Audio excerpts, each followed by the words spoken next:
Hello everyone, welcome to Believers IAS Academy, the Hindu newspaper analysis.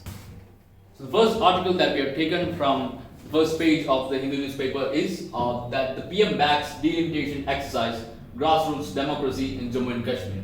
So the PM has asked for cooperation from the leaders of 14 leaders of 8 mainstream political parties as he sought the cooperation in first completing the delimitation exercise for assembly seats in the Union Territory. Jammu and Kashmir is right now a union territory. We know that Article 370 has been struck down, and it does not have special status anymore. So they are planning to have a assembly for this union territory. So we will look at what delimitation is, what's the process, and what delimitation commission is. So delimitation is the process of redrawing the boundaries of an assembly seat. So, redrawing the constituency boundaries according to the change in population. Alright. So, in order to make the population of each seat, each constituency almost equal, it cannot be exactly equal, to make it approximately equal. So, this process has been carried out. And how delimitation is carried out? In our constitution, under Article 82, the Parliament enacts a delimitation act after every census. So, this is based on the census data, and also under Article 170, states also get divided into territorial constituencies as per delimitation act after every census. And once the act is enforced, the union government sets up a delimitation commission, and this delimitation commission's order has the force of law, and it cannot be questioned in any court of law. Alright. Now, who appoints the delimitation commission? It's appointed by the President of India, and they work closely with the Election Commission of India. Now, who are the members of this commission? First, a retired Supreme Court judge, Chief Election Commissioner, and all the state election commissioners, the respective state election commissioners will be part of this delimitation commission. And in case if there is any conflict in the decisions being taken, then the majority decision will be prevailing. So what are their functions? First, determining the number and boundaries of constituencies to make population of all constituency nearly equal. Okay, so making equal the population of different constituencies. The seat that the person who is going to represent, they are going to represent, equal share of population. Then to identify seats reserved for scheduled castes and scheduled tribes wherever the population is relatively large. Now, delimitation in Jammu and Kashmir before it lost its special status was carried out as per Jammu and Kashmir Constitution and Jammu and Kashmir Representation of People Act 1957. This was the case before. Now it is not. Now it is being done according to the Indian Constitution. All right. So, what are the problems that we face with delimitation in general in all of the country, not just based in Jammu and Kashmir, in all of the country, what do we face? So, it has been in the news multiple times, so we'll look into it.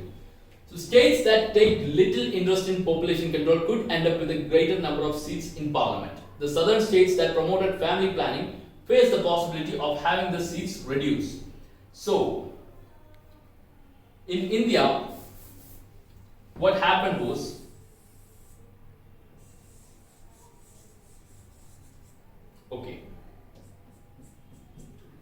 the southern states actually implemented the family planning policy, and they reduced the population over time. But the northern states mostly didn't really go according to the plan, and their population kept increasing.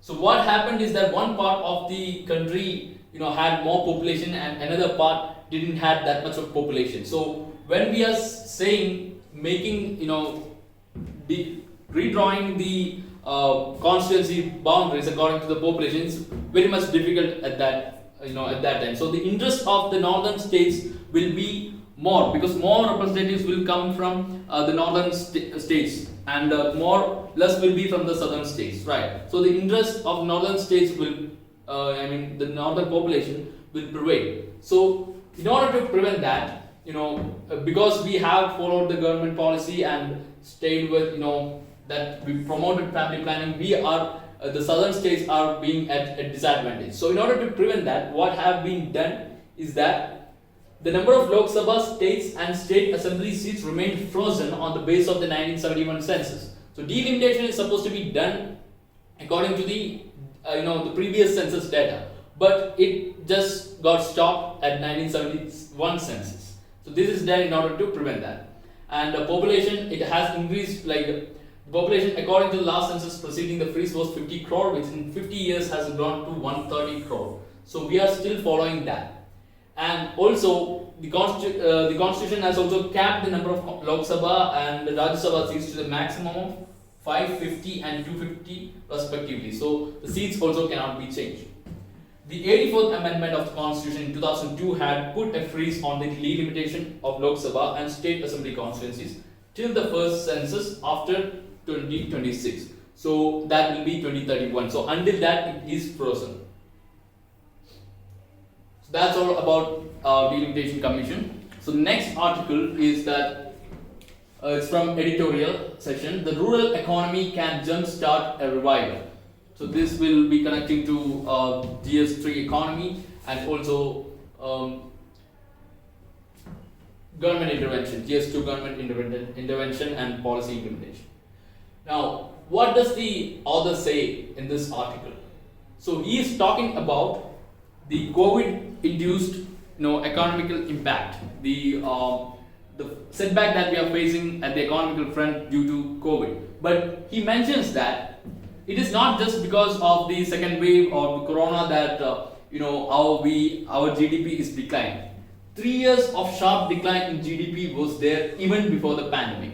So we are facing this economical issue not just because of the pandemic, but because of an already fragile economic situation we had even before the pandemic.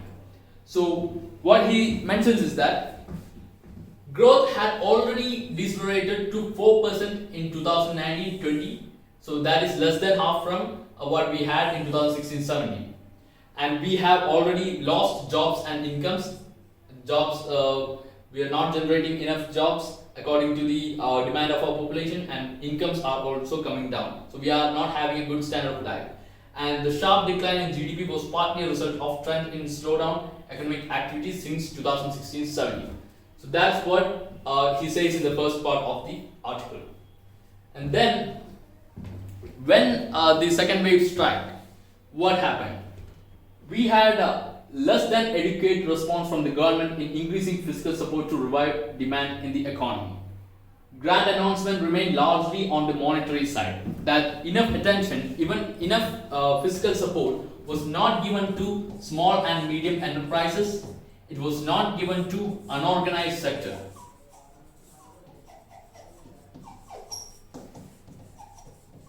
Now, unorganized sector will form the majority of our country's economy. It is a major part of our economy's labor force. Now, that has not been, enough fiscal support has not been given to the unorganized sector and the small and medium enterprises. So it is like the backbone of our economy, and what the grand announcement that was announced by the government remained largely on the monetary side. So this is one shortfall from the government side that he mentions about. And he also talks about the resilience of the rural economy. He says that agriculture was the only major sector apart from other sectors like electricity, gas, water supply and other utility services which reported an increase in gross value added. Now, how did this happen? So when the pandemic struck and we actually went for a whole lockdown without proper preparation, migrant workers from different parts of the country walked back to their home, right? So what gave them employment? Agriculture. So the agricultural sector was actually growing at that time, and as a result, the gross value added increased in the agricultural sector. Now, we take the measure like there was a 3.6% increase in GVA, like in the overall economy. 4.8% came from agriculture sector alone. There was a 4.8% increase in GVA in agriculture sector when there was a 3.6% increase in GVA in the overall economy. Now, the second wave actually affected rural areas disproportionately. So this happened at the health sector and also when it comes to livelihood, because people are getting affected. People are like the pandemic actually was pretty strong when it came to the second wave. So many families lost their earning members. So as a result, the income of each household will reduce, and also private healthcare expenditure increased, because rural family, the population in rural areas of the country had to actually subscribe to private healthcare sector. So as a result, they will have to borrow money from different sources like money lenders. So what happens? So over time, what we will see is a trend where there will be a sharp rise in indebtedness from non-institutional sources like money lenders. So this is going to add to the misery of the rural population. So, and the article also mentions about the inadequate response from the government. Now, it has not increased the allocation this year for National Rural Employment Guarantee Scheme. So that is going to help it's not going to help the rural population. It's going to add to the misery. And free food grain scheme has been extended this year as well. Has been extended this year as well, but it does not include pulses. Okay, and then cash transfer to vulnerable groups are not being followed this year again, and also direct income support is not being provided. So what happens? What happens to the rural population, with the farmers, those people who are dependent on agriculture? Already they are facing the issue of low income, right, and job loss. So apart from this, what we have is inflation, increase in general price of general commodity. So the diesel price has increased. So this will affect the farmers. The fertilizer price has gone up.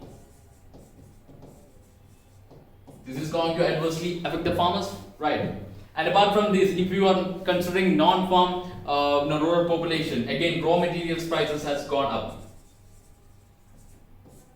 So this all of this is adding to the misery of the rural population. Apart from low income and job loss, inflation is also going to add on to this. So what the article suggests, the author suggests as a countermeasure to this is that the government should proactively participate. It should come up with its new policies in order to help the rural population.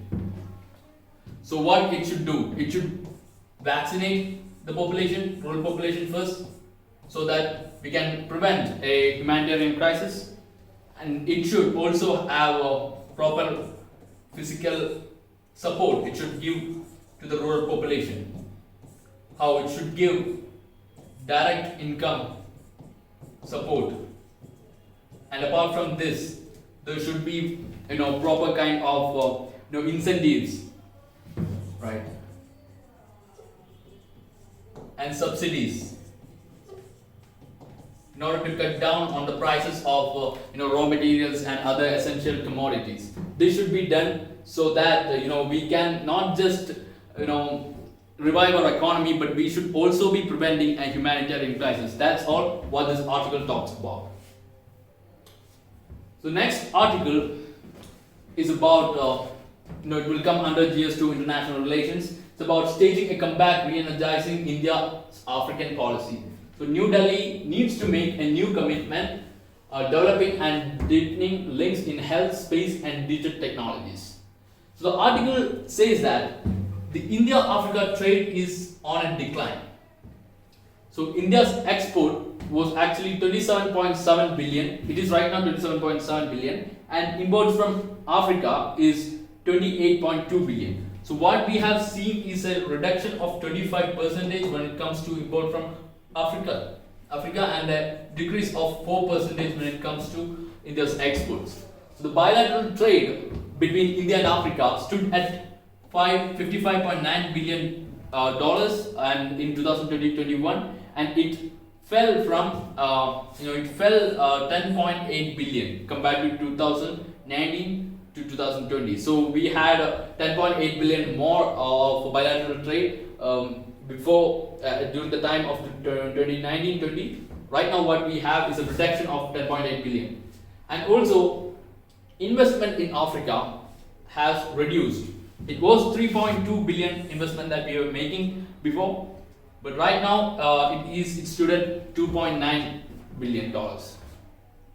So if you consider, like India, China and many countries are actually investing in African countries. Why? Because they have good resources. We need better relationship with them so that we can have the benefits of the good resources, better trade relations and so on. And if you consider the past 25 years, India's investment in Africa equals to 1/3 of China's. So China is investing more in Africa compared to India.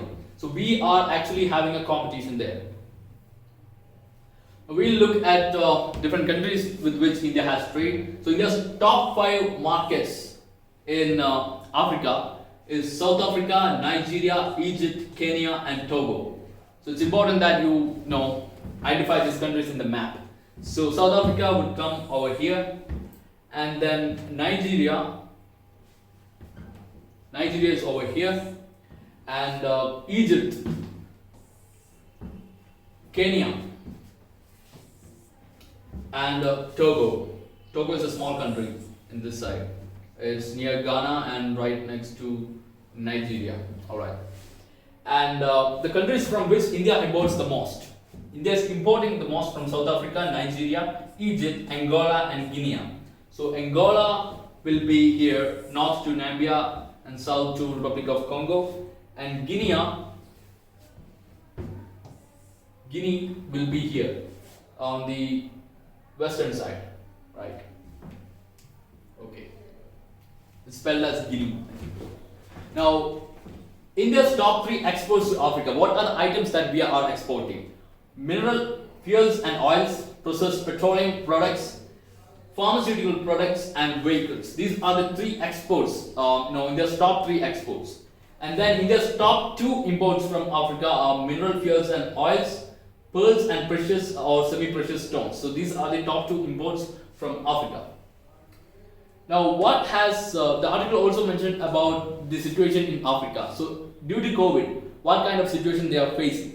Now if you consider the infection and death ratio to their population, because they will be their population to the infection and death ratio is comparatively lower than other countries, what other countries are facing. So because of that, they are not getting much international attention. But the truth is that Africans have been deeply affected and they remain ill-equipped. So the kind of infrastructure, health infrastructure that they are having is not really impressive compared to other countries. So the World Health Organization, the WHO survey revealed that 41 African countries had fewer than 2,000 working ventilators among them. And also because many countries are facing the COVID emergency situation, they have actually reduced the assistance and investment to Africa. It has decreased, so it has put them in a very bad situation, right? Because even if you look at the global trend now, the vaccine nationalism is on the rise. So apart from that, the flow of assistance and investment has reduced in Africa. Okay, so about next is about the global competition that the Africa is seeing. So there is something called the third scramble, which happened by the start of the 21st century. So it is what is called as a lot of countries competing in Africa, making investments, supporting their infrastructure development and all. Why they are doing it? Dozen nations from the Americas, Europe and Asia have striven to assist Africa. So why do they assist Africa? Because they have eyes on their resources. Africa has a very huge market. It has mineral resources, hydrocarbons, oceanic resources. So in order to benefit from these resources, many countries are striving to assist Africa. They are investing in Africa in order to have a better trade relationship and hence make use of these benefits, these resources. So, and China is actually successfully expanding its footprint by increasing the outflow to its vaccines. Now, China is a country which has managed the COVID situation perfectly. They have been able to vaccinate most of the population and reduce the crisis to a bare minimum. But India also had a vaccine diplomacy. So because China actually tackled the situation, they have been able to send vaccines to different countries and earn from it, have a better trade relation from these countries. But India also had a vaccine diplomacy program. It was called Vaccine Maitri, right? And after the second wave, what happened was that we didn't have enough vaccine. Our country is not a vaccine surplus country, and hence we suffered a setback. So the kind of trade that we were doing, the exports that we were making at the vaccination front, it got reduced. And also geopolitical tensions in Asia and the imperative to consolidate its position in the Indo-Pacific region. Due to this, attention to Africa lost out. So we are focusing right now, due to geopolitical tensions and all, we are focusing right now mostly on organizations like Quad and also to countries like UK, US and so on. So as a result, attention to Africa has lost out. This has been mentioned in this article. And it also mentions how we would overcome the Chinese challenge. So what the author suggests is that there should be increased cooperation between India and its international allies. So we should together try to counter China's growth, counter China's aggressiveness. So recent India-EU summit has identified Africa as a region where a partnership-based approach will be followed. So by partnering with different countries, we can have better, planned investment in Africa. So what the author suggests is that in the next Quad meeting, first in-person summit which is going to take place in Washington, a robust partnership plan for Africa should be announced. So by standing together, by having better cooperation with our allies, we should be able to counter China, overcome the challenge put forward by China, and have a better relation, have a better we can utilize the resources in Africa in a better way by tying up with our allies. So that's all about that article. Now this article, the op-ed page, protecting prisoner rights. So this is the next article. So overcrowding in prison has put several inmates at risk of COVID-19 infection and death. So this talks about the overcrowding in prisons. Overcrowding in prisons is an issue that our country has been facing for so long. So we'll talk about that article. So poor state of prisoners in India. Hundreds of prisoners got infected. And this violates a fundamental right derived from Article 21 of the Constitution. So Article 21 is a fundamental right. It says right to life. So it means right to live with dignity, right? And that is being violated by being overcrowded, and prisons being overcrowded in a pandemic situation. They are not getting proper kind of health care or they are not able to follow the health protocols that is in place. Re-inhuman conditions in 1382 versus State of Assam 2018 is a case, and as a result the court has said that overcrowded jails are violation of the human rights of prisoners. And also in another case, Charles Sobraj versus the Superintendent of Central Jail, Tihar 1978, the Supreme Court has said that imprisonment does not spell farewell to fundamental rights. So when somebody is imprisoned due to anything, maybe could be a crime, it could be any kind of case. If somebody is imprisoned, it doesn't mean that anybody can violate their fundamental rights. So they are still having access to their fundamental rights. They are still citizens of the country. Maybe there will be some limitations because they are imprisoned, but that doesn't mean their fundamental rights are washed away. It still stays. So, and also the author says that the aim of imprisonment is not merely deterrence of crime, but also reformation. So it's not just to prevent crime, but also to reform the person and also the society in large. And as a result of the COVID situation and different prisoners being infected, the physical meetings between the inmates and family members were suspended. And the Supreme Court has said that the prisons should have a better, technological aid, so that they should adopt video conferencing technologies in order for the prisoners to interact with their family members and so on. But it has not been implemented properly. So that's what Amnesty International says. And then the article goes on to speak about the political prisoners. So when we say political prisoners, these might not be the people who have actually committed any crime. So this must be people who have stood up for something right, stood up against the interest of the government. Because the government finds them as a threat, they might have gone through the loopholes in many laws and put them in prison, right? So prominent Hurriyat leader and chairman of Tehreek-e-Hurriyat, Mohammad Ashraf Sari, died in detention in Jammu. And he was kept there under the Public Safety Act, a detention law. So a detention under this law, up to 2 years a person can be maximum kept in prison.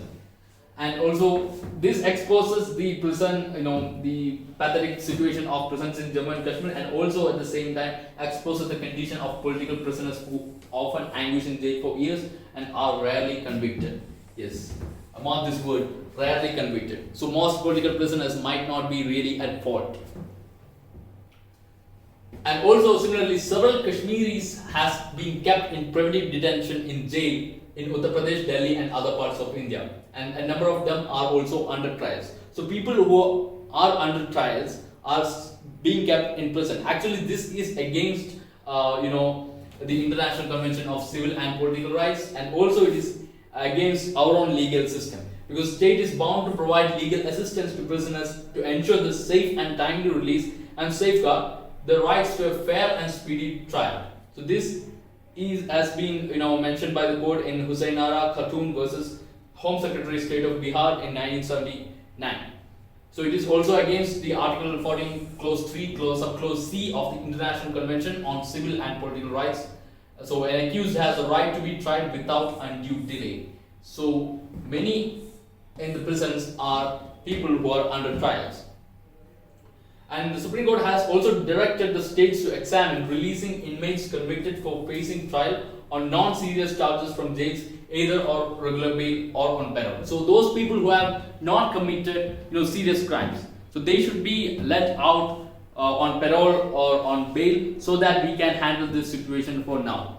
Now this, and many states have agreed, they have said they are looking into the matter and they have already initiated the process. So that is one thing, but in future the overcrowding of prisons is still an issue for our country and we should be dealing with it. So that's what this article says. The next article is in contact with stakeholders on Afghanistan, says India. So in this article, what is given?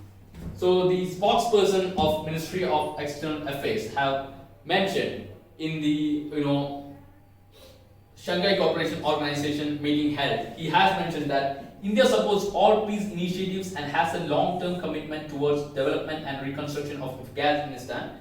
In this context, we remain in touch with various stakeholders, including regional countries. So we are in touch with stakeholders. Alright, so this stakeholders, so there was already a report before that India is having communication with Taliban. So this these words by the MEA spokesperson is adding weightage to that report. That's what the article says initially. And also, our country's National Security Advisor Ajit Doval has also spoken in this front, at this meeting held in Shanghai Cooperation Organization. So he has talked about action plan is required against Pakistan-based terror outfits, LET and JEM, as part of the anti-terror framework for SCO. So he have suggested for an anti-terror framework that's required in SCO, and they have asked for an action plan against this terrorist organization, which has been actually involved in counter border have striking in India's border, cross-border terrorism. They have been involved with in India. He also goes to say about we should have an MOU, memorandum of understanding, between the FCO and the Financial Action Task Force. So the FATF is a primary organization that stays against terror financing. Then and also cross-border attacks against India by this Lashkar-e-Taiba and Jaish-e-Mohammed has also been discussed as FATF. These things have been mentioned in this article. So we look at Shanghai Cooperation Organization. Alright.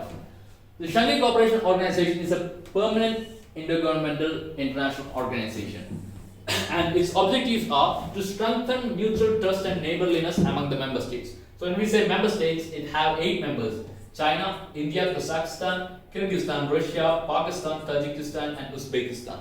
India and Pakistan actually joined at a later point of time. And it also has 4 observer states, which is Afghanistan, Belarus, Iran and Mongolia. So these are states which are actually interested in being permanent members, but has not been included as permanent members, but might be included later. So the other main goals are to promote the effective cooperation in politics, trade, economy, research, technology and so on, and making joint efforts to maintain and ensure peace, security and stability in the region, and moving towards the establishment of a democratic, fair and rational new international political and economic order. So maintaining peace, having better relations, better mutual trust, and also cooperation in every front like education, energy, transport, tourism, economy, everywhere.